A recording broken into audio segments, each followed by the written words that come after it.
Log on, tune in, find out. Another good idea from Cambridge. Michael Bate from the University of York, who will tell us about Tits center conjecture for subgroups of algebraic groups. And then, as usual, we'll meet at 5:30 in front of the reception afterwards. So. Okay. Well, thanks very much for the invitation to talk. And thanks to the organisers for inviting me here. It's very good to be here. Among other things, it's been a good chance to catch up with two of my collaborators, Gerhard Roller and Ben Martin, and I'm going to talk today about joint work with them. Looking at the audience, there's quite an overlap between this talk and Ben's talk on Thursday, and I must confess that quite a lot of the material is going to be the same. The point of the talk, though, really is not new material, it's a different point of view, right? One of the things that I find quite attractive about the work we've done is that you can interpret it from many different points of view. And the point of view I want to take today really is about buildings, spherical buildings. That's the natural setting for this conjecture of Tits. So I will spend most of my time talking about buildings, but I'll start with a motivating result, which Ben also mentioned on Thursday. So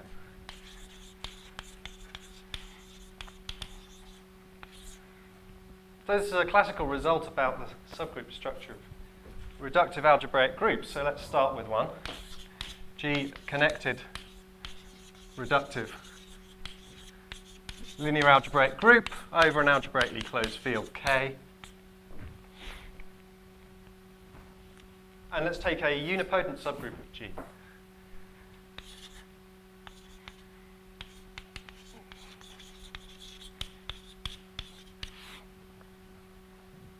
Okay, so the result which really motivates the whole of my talk is this classical result of Borel and Tits,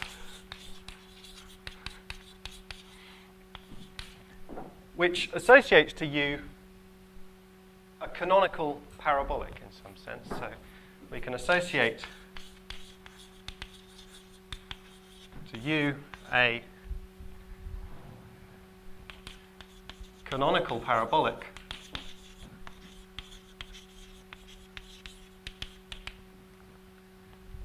which we sometimes call optimal as well in our work. So if I say optimal, I mean canonical. Let's call it P attached to U with the following properties. Firstly, the unipotent subgroup we start with should be contained in the unipotent radical of P. Secondly, the normalizer in G of U should be contained in P. And thirdly, which is actually just a stronger condition than the second one, but I want to make a distinction between these two conditions later on. So this P should actually be stable under all automorphisms of G which stabilize U. So I'll denote that group by the normalizer in aut G of U. Okay, so this is a very important result in the theory of reductive algebraic groups. I'll tell you how to do it in a second, but why is it important? Why do we want to do this? Well, lots of reasons, but one very basic reason is it tells us something quite surprising on the face of it about maximal subgroups in reductive groups. So suppose M is maximal subgroup of G.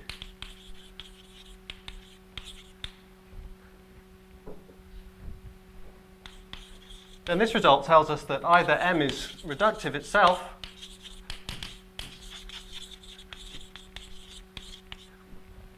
or M is parabolic.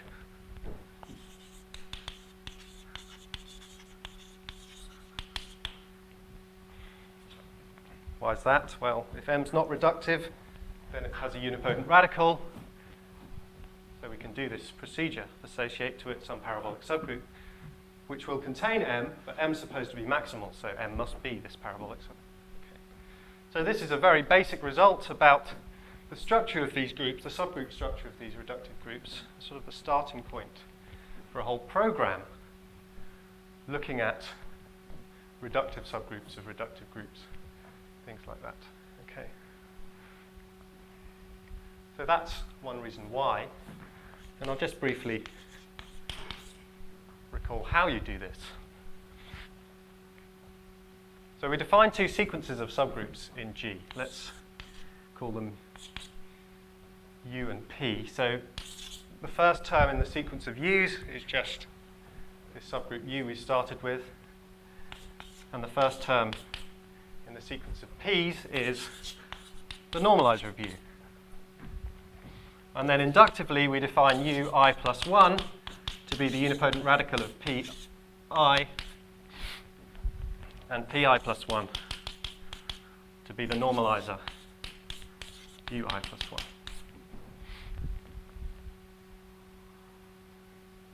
Okay, so this gives us two sequences of subgroups in G.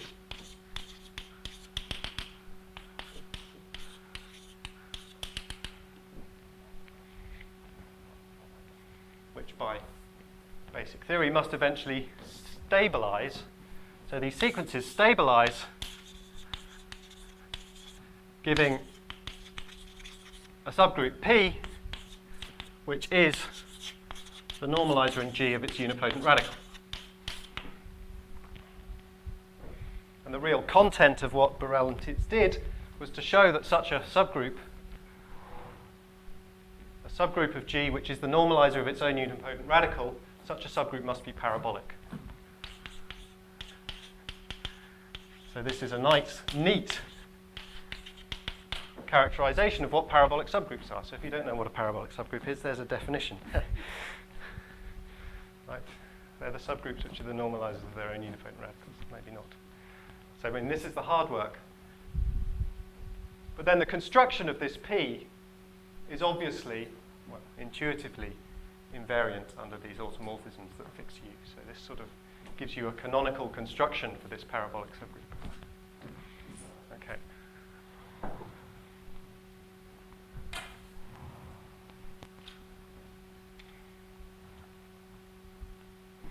So this is how Borel and Tits eventually came up with this subgroup P.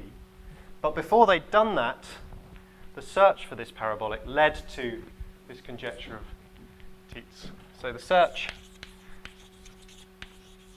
for P of U led to Tits making this thing we know today as the center conjecture. It's a much more general thing, and this result about unipotent subgroups is a special case of this full conjecture. Okay, so I need to tell you what this conjecture is. To do that, I need to tell you some things about buildings.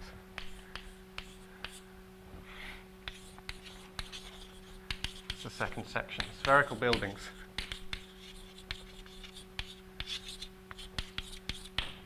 And Tits center conjecture, which is TCC from now on.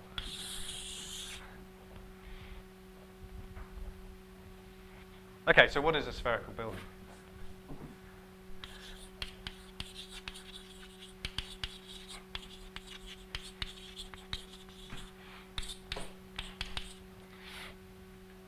Well, it's some sort of simplicial complex. So it's a simplicial complex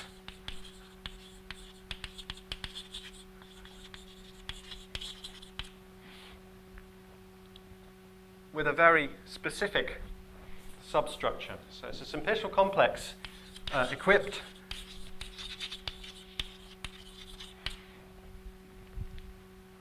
with a system of subcomplexes, a system, let's call it curly A, of subcomplexes. And these subcomplexes are called apartments.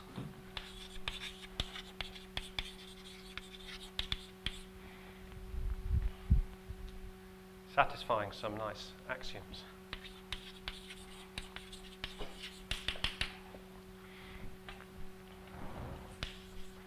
Okay, so I'll just give you these things briefly. So each of these apartments, each A and A is isomorphic to some sigma W, where sigma W is a Coxeter complex.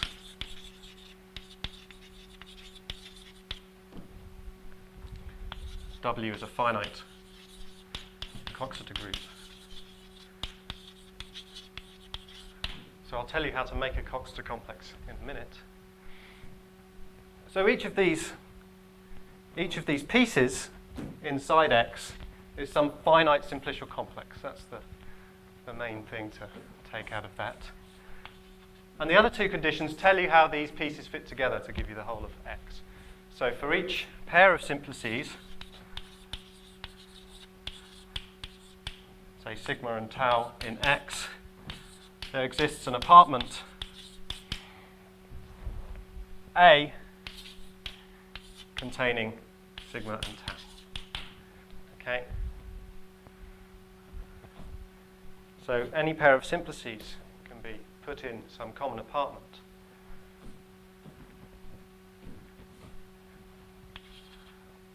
And these apartments fit together nicely. So that's the third axiom. So if our pair of simplices, sigma and tau, are contained in the intersection of two apartments, then there exists an isomorphism of simplicial complexes A1 to A2, which fixes these simplices. Okay.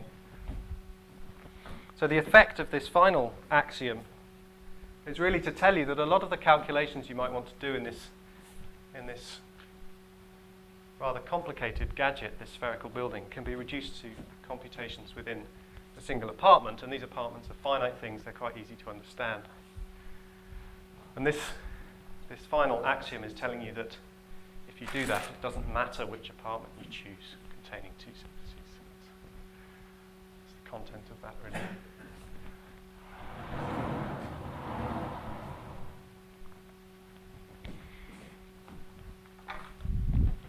Okay, so I need to tell you briefly what these pieces look like. This really motivates the name spherical building. And then we can concentrate on reductive groups. Okay, so if W is a finite Coxeter group,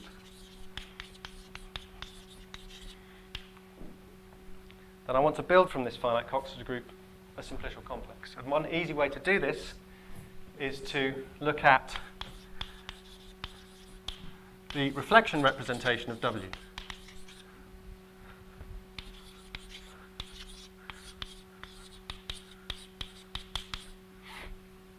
So this represents your Coxeter group W as a reflection group on some Euclidean space. So E is some R to the n, where n is the number of generators of W.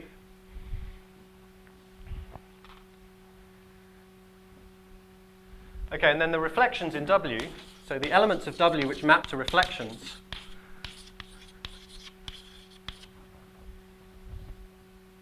give you a set of hyperplanes in this space, right? Reflections correspond to hyperplanes.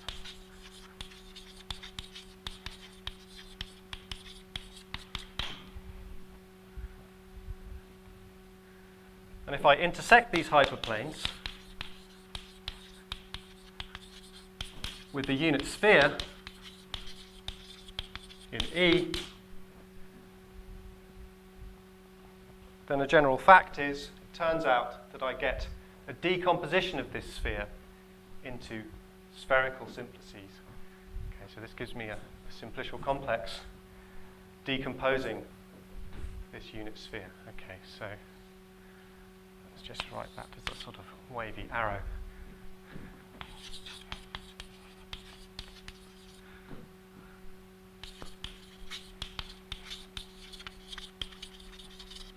So this decomposes the unit sphere into a, well, spherical simplicial complex, which we call sigma of W. Okay, so this is quite an easy thing to do for small examples. If you take the symmetric group on 4 letters, then its reflection representation is its representation as the symmetry group of a regular tetrahedron. So this is a 3-dimensional thing. If you put a sphere around this tetrahedron and then look at all the hyperplanes corresponding to reflections of the tetrahedron, it turns out you decompose the surface of this sphere into triangles. At points and lines and triangles, so you get a spherical simplicial complex. And this happens generally for these Coxeter groups. It's quite a good thing. Okay, so this obviously motivates the name, right? So this gives so-called geometric realization of this whole building as a union, actually a bouquet of spheres. So in this sort of geometric world, the spherical building is nothing other than the union of some spheres. Okay.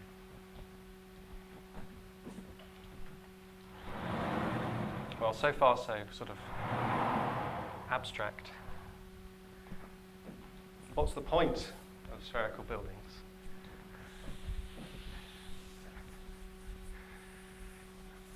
Well, I think it's fair to say that Tits' original motivation for introducing spherical buildings was to give nice geometries on which groups with a BN pair act. In particular, algebraic groups, right, linear algebraic groups. So we can do this for our connected group, our connected reductive group G. So what's the building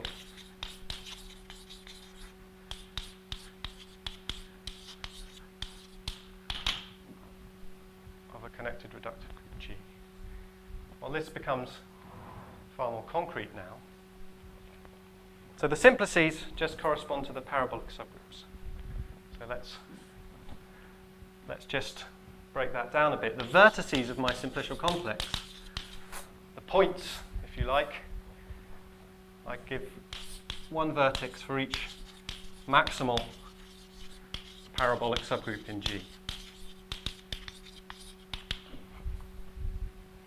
And then from these vertices I build simplices corresponding to each of the parabolic subgroups.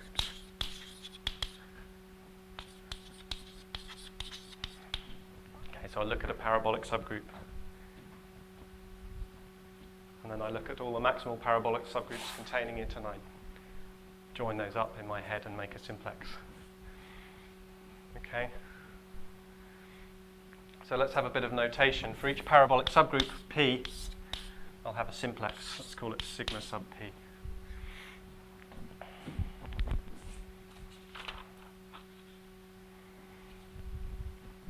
So this should be a simplicial complex. There should be some sort of partial order going on here. And it's just the reverse of the inclusion relation in the group. So I say that a simplex corresponding to P is contained in the simplex corresponding to Q if and only if the reverse in the group. So P contains Q in the group.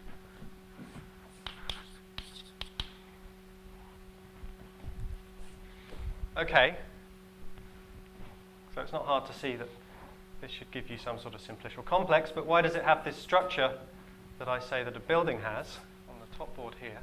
What are the apartments? The apartments of this building X of G corresponds to the maximal tori in G.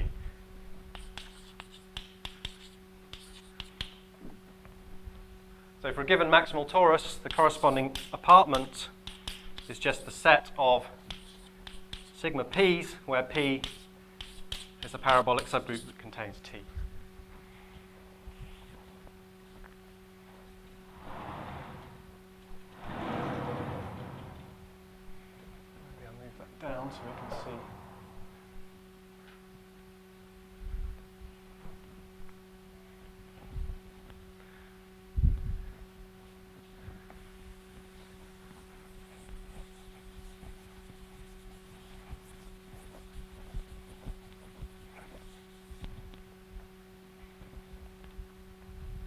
So there should be a finite Coxeter group hanging around here, and it's the obvious choice here. W is the Weyl group of G, which is isomorphic to MGT mod T, and it doesn't matter which T you choose, obviously. And given a T, you get this apartment. This W acts in an obvious way on the apartment A of T, and it's transitive on maximal simplices.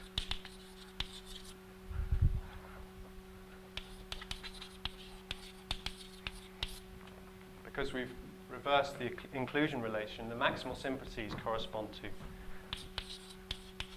Borel subgroups containing T.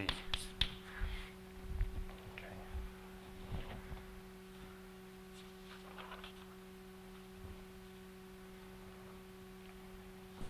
So as I said, the original sort of motivation for the whole theory of spherical buildings was to give a nice geometric object for your group G to act on, and hopefully it's clear that G does act on this building. G acts on X of G. How?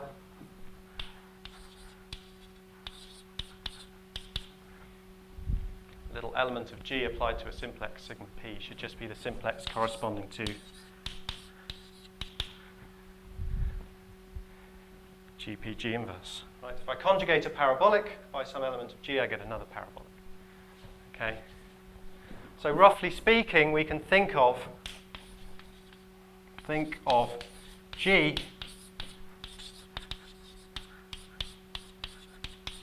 as a subgroup of the automorphism group of this building. And that's not quite accurate.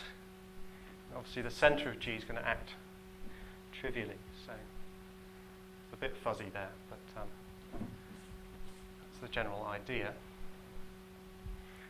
Okay.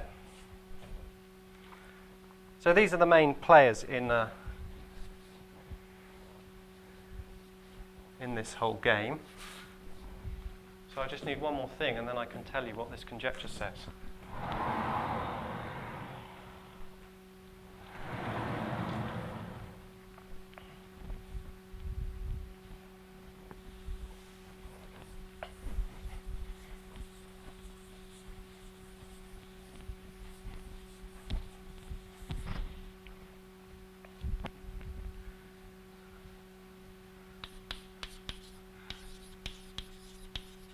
So in a general spherical building X, two simplices are said to be opposite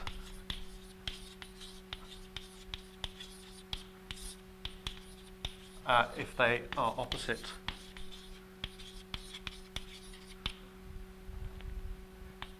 in some apartment containing them both.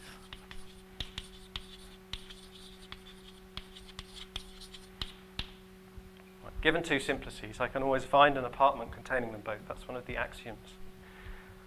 Then I'm in a sphere. Sort of intuitively, it should be clear what it means for simplices on a sphere to be opposite. Points are opposite points. Two simplices are opposite each other if every point of one is opposite a point of another. Okay. And because of the way the building fits together, this definition doesn't depend on the apartment you choose containing both these simplices. Okay, so this is a well-defined notion in the whole building. But if you're not happy with that, luckily for us, this has a very straightforward interpretation in the building of a reductive group. So in X of G, simplex corresponding to a parabolic P is opposite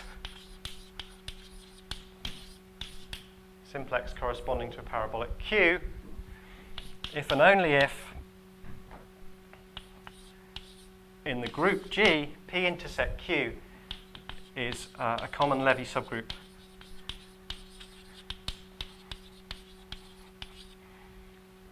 of P and Q.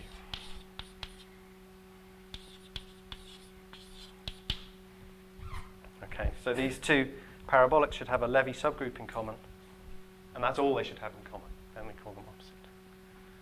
Okay. So now I can tell you the conjecture.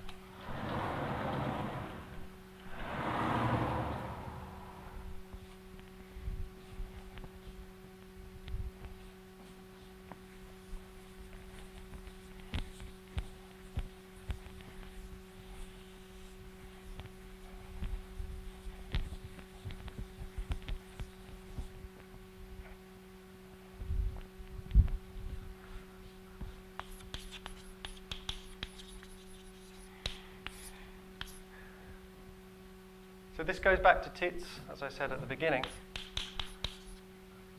I think from the 50s. And the version I'm going to give you today, I think, is mainly sort of refinement of this due to Serre. It says the following. So if Y contained in my spherical building X is a convex, I'll tell you what that means in a minute, convex subcomplex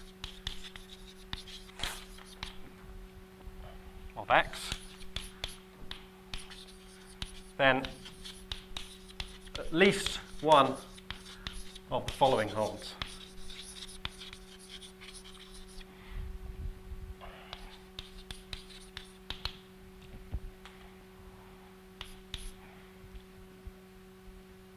So either every simplex in Y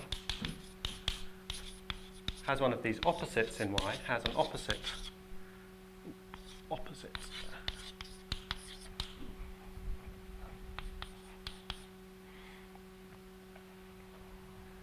two,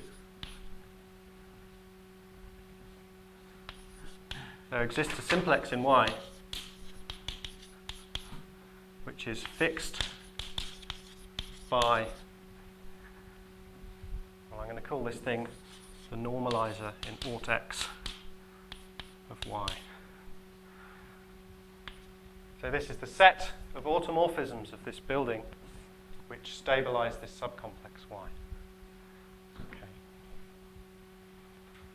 And such a simplex whose existence is asserted in part 2 is called a center of this subcomplex. Hence the name center conjecture. Okay.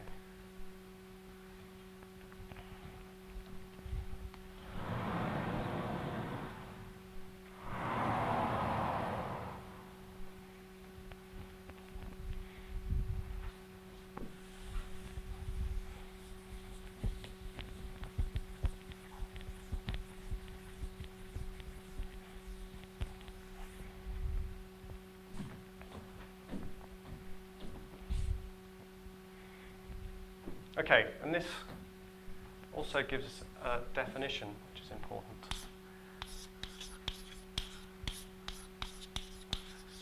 Due to Serre. So there's a sort of dichotomy going on here. It's not clear whether or not these two things can overlap, and that's something I'm going to slightly gloss over. So either everything has an opposite or it doesn't, in which case we should be in case 2. Right? That's the sort of dichotomy going on. So Serre's made the following definition. The simplices, the subcomplexes, which arise in 1 are called X completely reducible.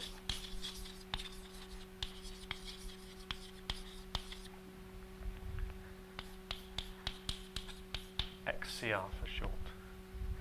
Okay.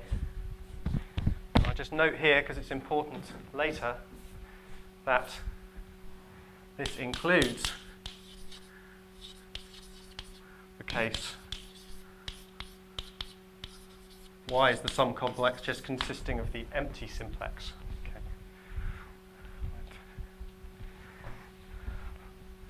Slightly pause for thought there. But, this empty, well, it's not an empty subcomplex because it's got something in it, but the subcomplex consisting just of the empty simplex in the building is X completely reducible. the empty simplex is opposite itself. Okay.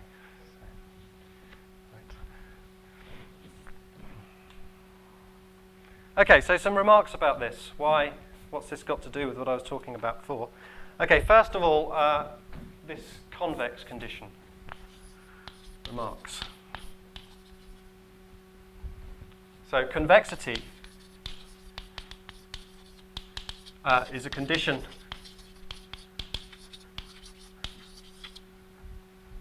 on the geometric realization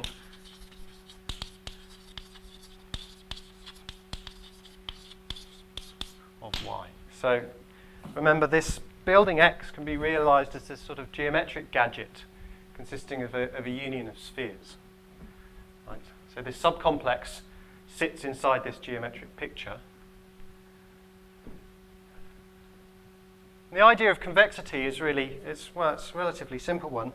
So I look at my subcomplex in this picture and I intersect it with some apartment. So now I've got a subset of a sphere. And this subcomplex is called convex if this each subset of the sphere you get in this way is convex.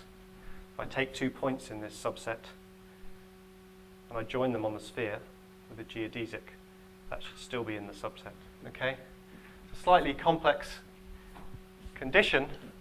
But luckily for us, again, it has a very straightforward interpretation in the building of a reductive group G.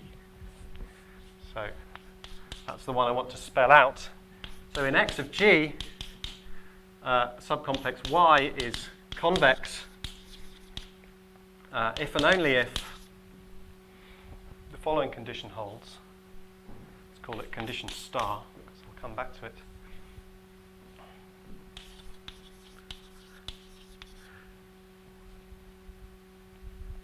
Whenever I have 3 parabolic subgroups, P, P prime, and Q, parabolic subgroups of G, such that the first 2 give me simplices in Y, and Q contains the intersection of P and P prime in G, then the simplex corresponding to Q should also be Y. Okay. This is a nice concrete condition in this case. So let's just say that again. My subcomplex Y is convex if and only if, whenever I have 2 simplices in Y and a third simplex for which this inclusion holds, so Q contains the intersection of these other 2 parabolics, then that third simplex must also be in Y. Okay. So that's what convexity boils down to. So let's have a couple of examples.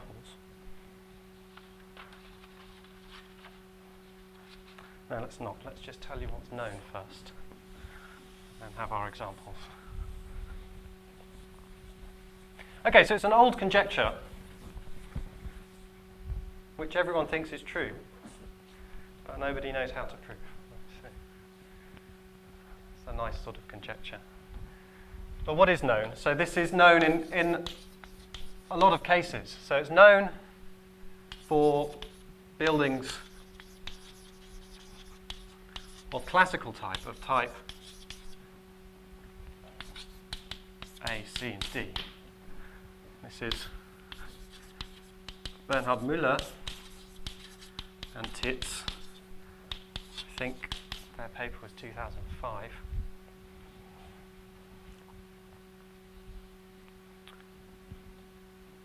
But there's a whole bunch of other buildings of exceptional type for which it's not known but suspected to be true. And the second remark just to make here is, in the background of what I'm going to say, and I might as well say it now, this conjecture is related to some constructions in geometric invariant theory. Geometric invariant theory, in particular, work of Kempf and Rousseau,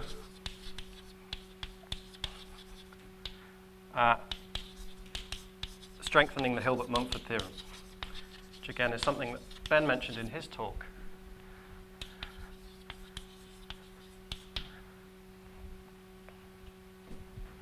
So just a quick aside about this. This comes in the situation where you have your reductive group G acting on some affine variety V, say, and you take a point in V whose orbit is not closed in this action, right?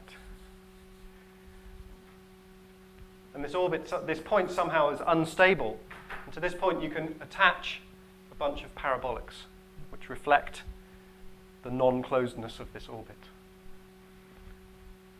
And it turns out that this set of parabolics you get gives you a convex subset of the building. So we're in the territory of this conjecture. So I don't need to say much more about it here. But if you look in Mumford's book on geometric invariant theory, this very conjecture appears as if by magic out of stuff he's doing there. So that's another point of view, but one I haven't got that much time to talk about today. Okay, so let's look at our special case, which we're interested in.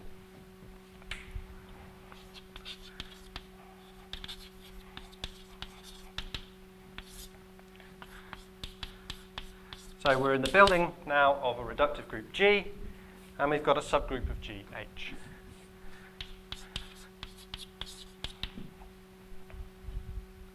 Then G acts on the building X of G, so I can form this set. Well, I can just form this set anyway, it doesn't matter if G acts. But okay, I can form this subset X to the H, which is just the set of simplices sigma p corresponding to parabolics that contain H. Okay, so I stare at this subset for a bit, and I stare at condition star for a bit, and I realize that this thing X to the H is a convex subcomplex of my building X. Okay, so this thing is a convex subcomplex of X by this condition star. Okay, so it should fall within the remit of this conjecture.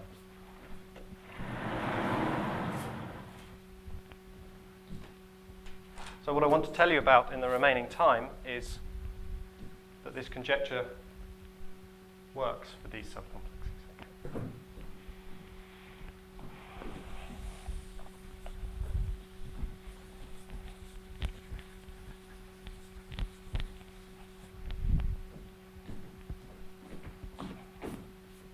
So this thing's a convex subcomplex, so corresponding to this definition of Serre for subcomplexes of a building, this gives me a definition for these subcomplexes, this particular case. Definition, we say this subgroup H is G completely reducible, GCR, if the corresponding subcomplex in the building is X completely reducible.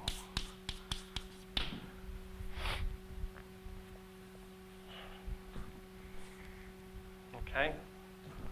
Now this is a definition that came up in Ben's talk, and it takes a moment's thought to realize that, if you can remember, it's equivalent to the definition he gave. This is true if and only if, whenever H is contained in a parabolic P,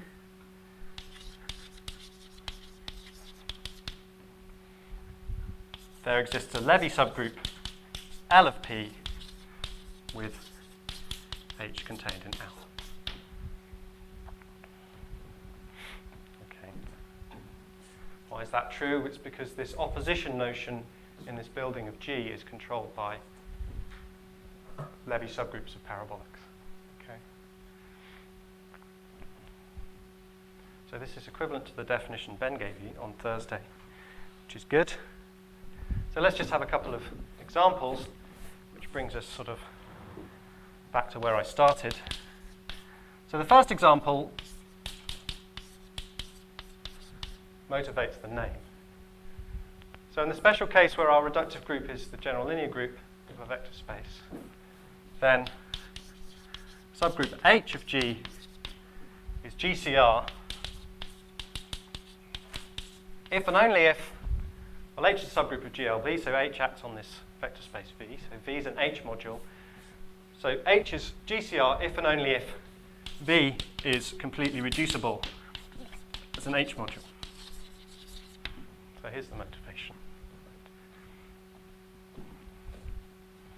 In some sense, I've given you everything backwards, right? You realize this, and then you understand why I say I called these things X completely reducible in the first place. Okay. So this notion of complete reducibility is just a sort of generalization of the normal notion of what it means for a module for a group to be completely reducible. Okay, so what about the example I started with, the sort of thing I claimed as motivation for this talk? Well, if U is unipotent,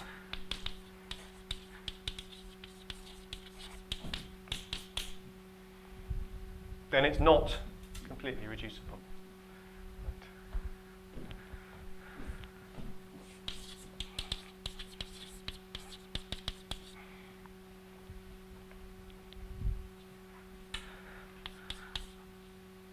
In other words, this subcomplex x to the u is not x completely reducible. So according to the conjecture, we should be in case 2 here. So we should be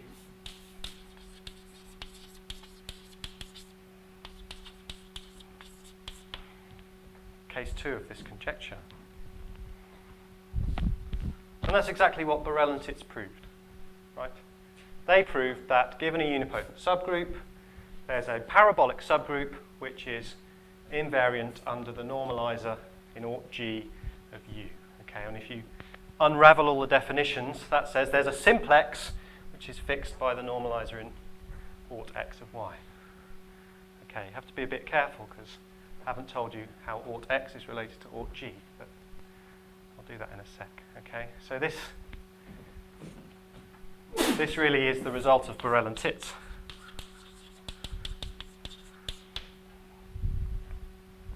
Which I claimed at the beginning was the motivation for this conjecture. So hopefully you see that these pieces really do fit together. Okay, so in my last 10 or 15 minutes I can tell you about some of our results. So where am I? Let's leave that. Oh.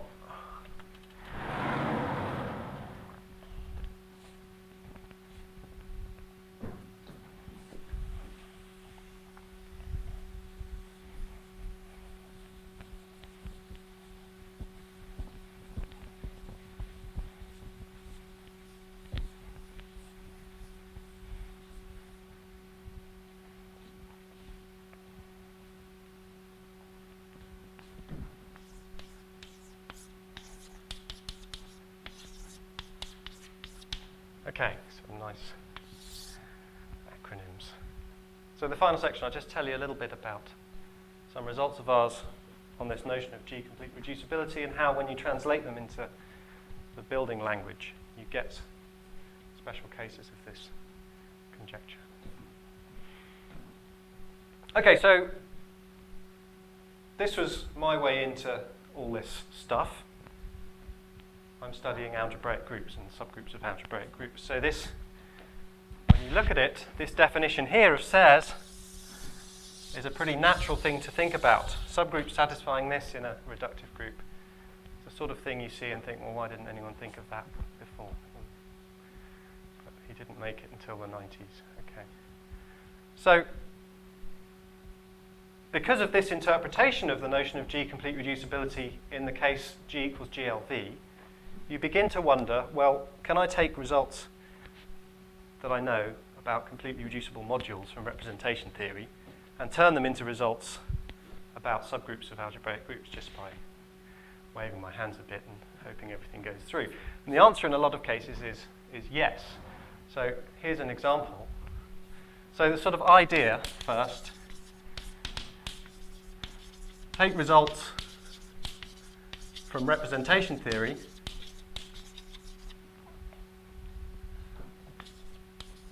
about completely reducible modules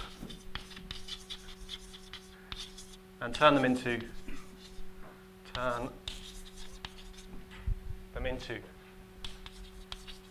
results about linear algebraic groups. So here's one example of that. This followed from a question that Sarah asked when he made this definition. So one such result is Clifford's theorem. So, well, what do I mean by that? I mean the result that says if I have a group H and a normal subgroup N of H, so if N's a normal subgroup of H and V is an H module,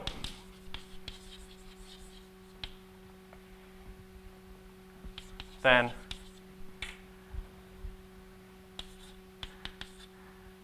because N is contained in H, V is naturally an N module as well. And Clifford's theorem says if V is completely reducible as an H module, then V is completely reducible as an N module. Right. If a group acts completely reducibly on a module, then any normal subgroup does.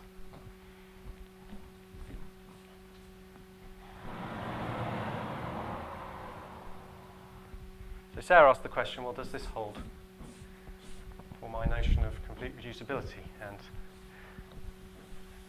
the answer is yes.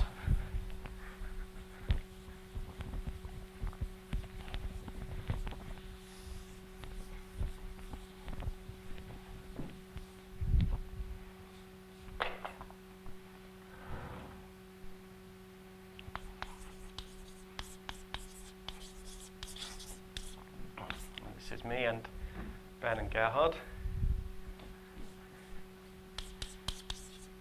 So if N is a normal subgroup of H, both subgroups of my reductive group G, then H is GCR implies N is GCR.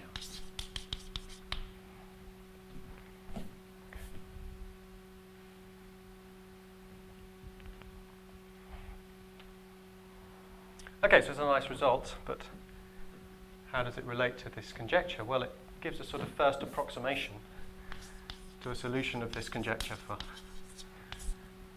these subcomplexes attached to subgroups. So let's call this first approximation.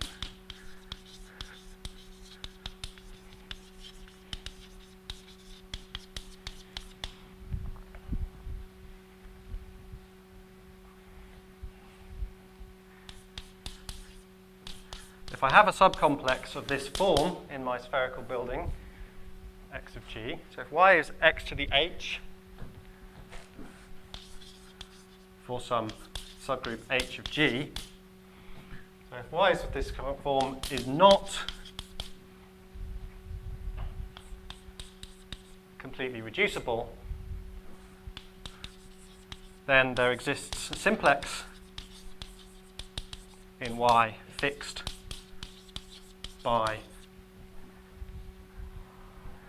something I'm going to call NGY. So this NGY is the subgroup of G stabilizing Y.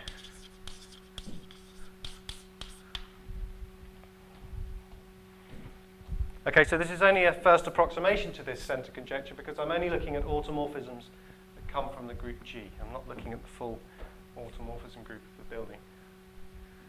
Okay.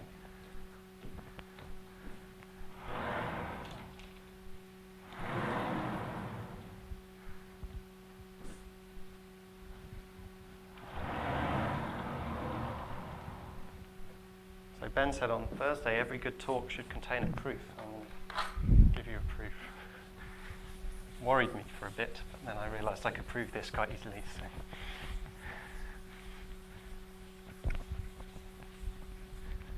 And it's pretty straightforward. Okay, so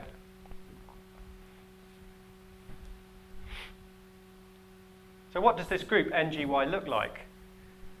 kind of expect it to look a bit like the normalizer of H. Things in G that stabilize this subcomplex should somehow stabilize H. It's not quite true. You need to make H a bit bigger, but it's basically the way the proof goes. So we let H twiddle be the intersection of all the parabolics that contain H, or in other words, the intersection of all the parabolics which come from this subcomplex.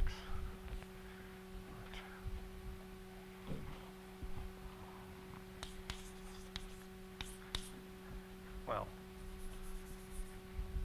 then it's clear that H is contained in H twiddle, right? Hopefully that's clear. So we have the reverse at least in the building. Every parabolic that contains H twiddle should at least contain H. But if parabolic contains H, then it contains H twiddle. By definition of H twiddle, right? So actually we have equality here.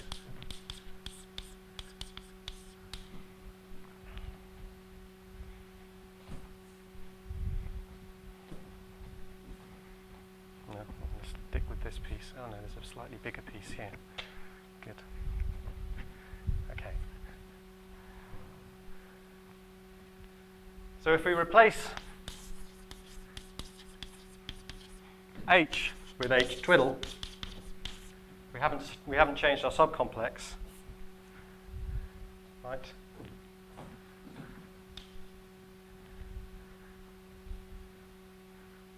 But what we've done is found a group such that the normalizer in G, this subcomplex x to the H, is really just the normalizer in G of H.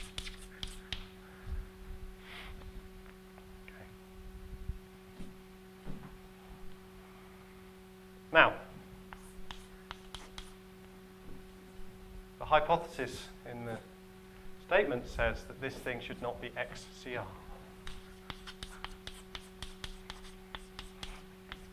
So this subgroup, in other words, is not GCR. So by our theorem at the top there, its normalizer can't be GCR.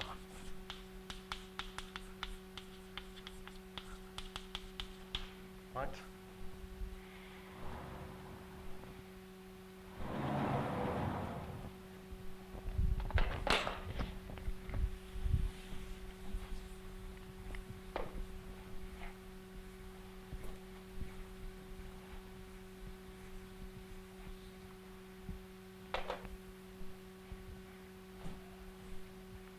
So the normalizer is not GCR, so the subcomplex corresponding to this normalizer is not XCR. And here's where it becomes important to know that the subcomplex consisting just of the empty simplex is XCR. Right? So in particular,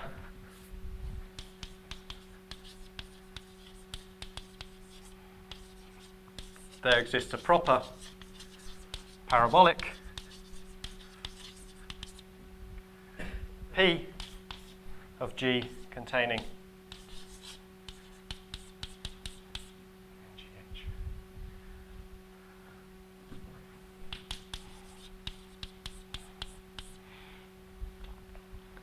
So sigma P is our center.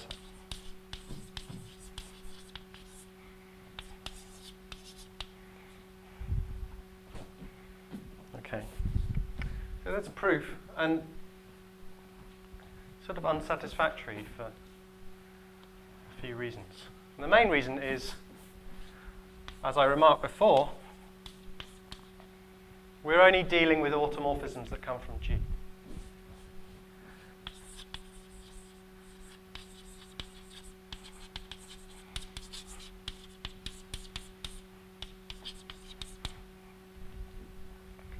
And the center conjecture demands that we look at all automorphisms of the building. Okay. So now comes the time for me to tell you how these two things are related. Well,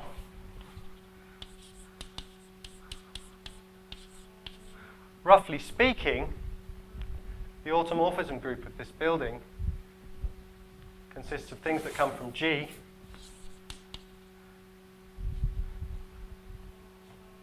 together with diagram automorphisms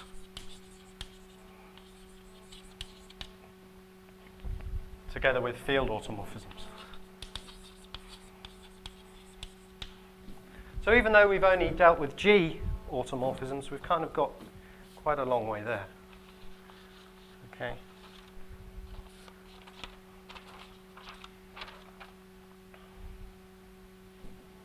So the final thing I want to say is to relate it back specifically to what Ben was talking about on Thursday. Give you a following theorem.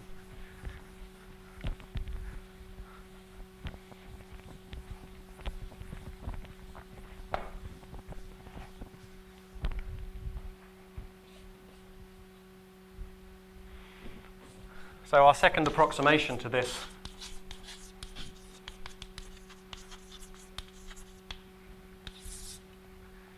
which is really the full result in many cases, is the following theorem. Ben and Gerhard and myself, together with Rudolf Tanger, is the following. If H is a subgroup of G is not GCR, then there exists a parabolic subgroup of G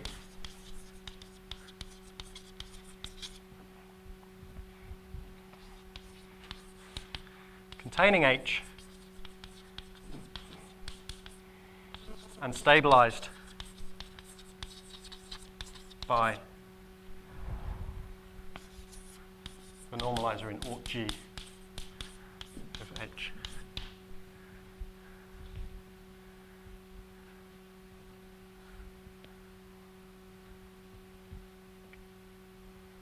So this theorem gives the center conjecture for subgroups in a lot of cases. So in a lot of cases, effectively, the automorphism group of the building is the same as the automorphism group of G. So we're done here by the same argument. And I don't have any time to go into how you get this parabolic subgroup, but I shall just say again, and leave it as a mystery for you to find out if you're interested. The construction uses this GIT approach and really comes from strengthening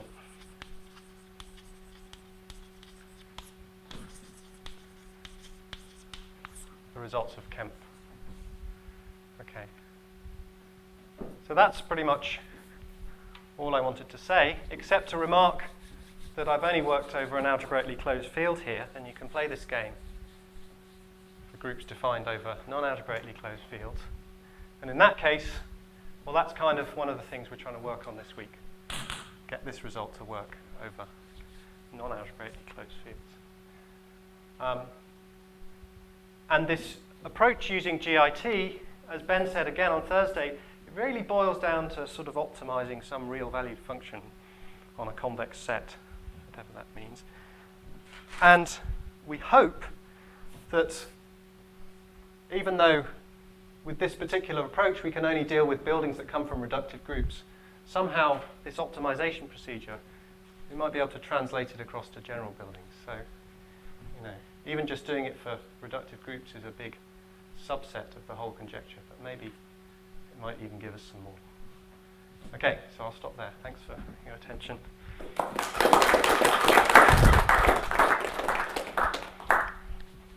Questions? So the proof of the first result, does it also use the structure theorems of the automorphism of G? Sorry, which is this? This second approximation result. Does it also use the graph automorphisms and all the things? Yeah. I mean, you do everything generically enough, whatever that means, so that it's invariant under these things that show up in the graph automorphism. I mean, actually, if you want to work, I mean, I don't think the graph automorphisms aren't so much of a problem. You just sort of make G bigger, work with non-connected G, and that sort of goes away in a sense. Field automorphisms are a bit more of a headache.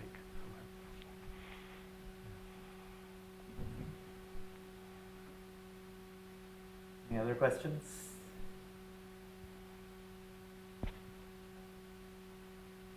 So maybe let's thank the speaker again.